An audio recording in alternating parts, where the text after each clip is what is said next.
तो क्या नेता प्रतिपक्ष ही बने रहना चाहते हैं अखिलेश यादव या कन्नौज से भरेंगे दावेदारी? नमस्कार, मैं हूं समर्थ श्रीवास्तव और आप देख रहे हैं यूपी तक।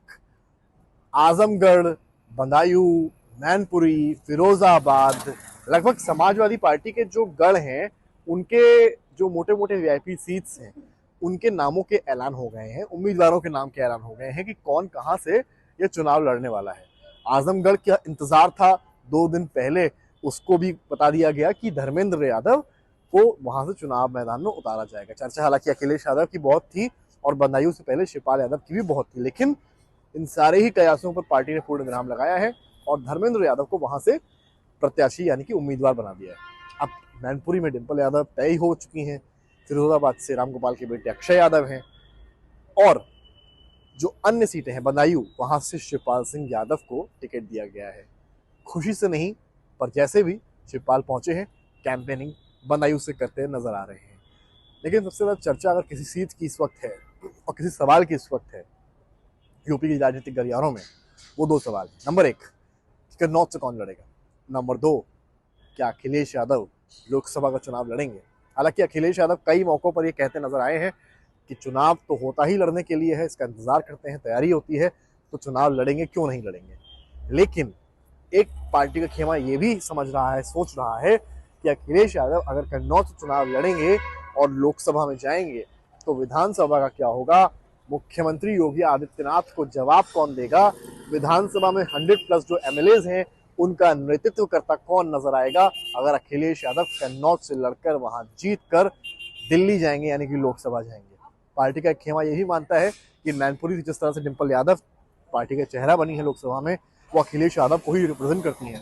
तो ऐसे में यह भी माना जा सकता है कि विधानसभा में रहकर अखिलेश यादव जो चीजें कर सकते हैं, क्योंकि समाजवादी पार्टी क्षेत्रीय दल है, उसके लिए 24 बिल्कुल जरूरी है, लेकिन 27 उससे भी ज्यादा जरूरी है। और ऐसे में अगर अखिलेश यादव कन्नौज से लड़कर लोकसभा जाते हैं तो कहीं ना कहीं विधानसभा में उनकी कमी खलेगी उस वक्त पर जिस वक्त पर आप शिवपाल सिंह यादव को बदायूं से लड़ाते हैं, डिंपल यादव मैनपुरी से लड़ ही रही हैं। मनोज पांडे मुख्य सचिव थे, उन्होंने बीजेपी के दामन लगभग थाम ही लिया है, बस ऑफिशियल ठप्पे का इंतजार है। तो ऐसे में विधानसभा में समाजवादी पार्टी के पास चेहरा ही नहीं बचेगा, तो आखिर जब सत्र होगा तब जवाब सवाल कैसे होंगे, सरकार से सवाल कैसे होंगे, पार्टी अपना पक्ष कैसे रखेगी, और सबसे प्रमुख जो बात है वो ये है पार्टी का चेहरा कौन होगा, क्योंकि इसी विधानसभा से 27 की सरकार बनेगी। सवाल जवाब ही जनता के बीच जाएंगे। बड़ी चर्चा सोशल मीडिया पर, यूट्यूब पर रहती इस बात की है जब मुख्यमंत्री और अखिलेश यादव आमने सामने आते हैं, यानी कि योगी आदित्यनाथ और अखिलेश यादव का फेस ऑफ जो है वो काफी देखा जाता है। लोग पसंद करते हैं, लोग समझना चाहते हैं, क्योंकि लोग ये भी चाहते हैं कि प्रदेश का विकास हो, और लोग ये भी चाहते हैं कि सरकार से सवाल भी हो जिससे काम और बेहतर हो सके। तो ऐसे में अगर लीडर ऑफ ऑपोजिशन ही दिल्ली पहुंच जाएंगे तो क्षेत्र के यानी कि प्रदेश की आवाज विधानसभा में पार्टी की ओर से कौन उठाएगा?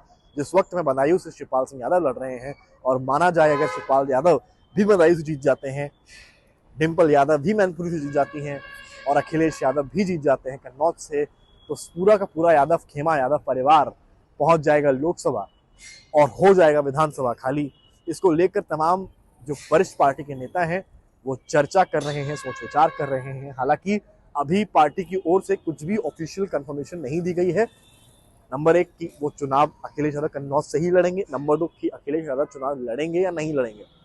लेकिन जरूर अखिलेश यादव भी इस बात को सोच रहे होंगे, क्योंकि क्षेत्रीय दल है, उनकी राजनीति यूपी तक सीमित है और उनका बड़ा जो टारगेट है वो 27 का यूपी विधानसभा का चुनाव होने वाला है, और उसके लिए उनकी प्रदेश में, लखनऊ में प्रेजेंस ज्यादा जरूरी है, ना कि दिल्ली में या लोकसभा में। अब देखना यह है कि इस बारे में निर्णय कब होता है। इतना साफ है जिस तरह से आजमगढ़ को लेकर चीजें साफ करी गई हैं, ये माना जा रहा है होली से पहले या होली के बाद कन्नौज को लेकर भी मामला साफ हो जाएगा, और जिस दिन कन्नौज की सीट का अनाउंसमेंट होगा ये मान लिया जाएगा, अगर अखिलेश यादव का नाम होता है तो ये तय रहेगा कि अखिलेश यादव कन्नौज से जा रहे हैं, यानी कि लीडर ऑफ अपोजिशन अब कोई और ही होगा। यहाँ पर कौन होगा इसको लेकर भी चर्चाएं होंगी। लेकिन अगर जब सीट्स अनाउंसमेंट्स होते हैं आने वाले दिन में कन्नौज को लेकर स्पेशली, और अगर उसमें अखिलेश का नाम नहीं होता है तो फिर एक बात साफ हो जाएगी कि अखिलेश यादव लोकसभा का चुनाव लड़ ही नहीं रहे हैं, क्योंकि अखिलेश अगर लड़ते तो आजमगढ़ या कन्नौज, लेकिन अगर कन्नौज में उनका नाम नहीं हुआ तो Akhilesh Yadav leader of opposition ही बने रहेंगे, प्रदेश को संभालेंगे और अपने नेताओं को दिल्ली भेजेंगे, दिल्ली तक यूपी की आवाज उठाने के लिए, और यूपी की आवाज अखिलेश खुद विधानसभा से उठाते नजर आएंगे। अब इंतजार है उस लिस्ट का जिस लिस्ट में एक कॉलम कन्नौज का है और उस कॉलम के आगे किसका नाम लिखा है, शायद वही प्रदेश और देश की समाजवादी पार्टी के लिहाज से तकदीर तय करेगा। नमस्कार, कैमरामैन संजय के साथ समर्थ श्रीवास्तव, यूपी तक।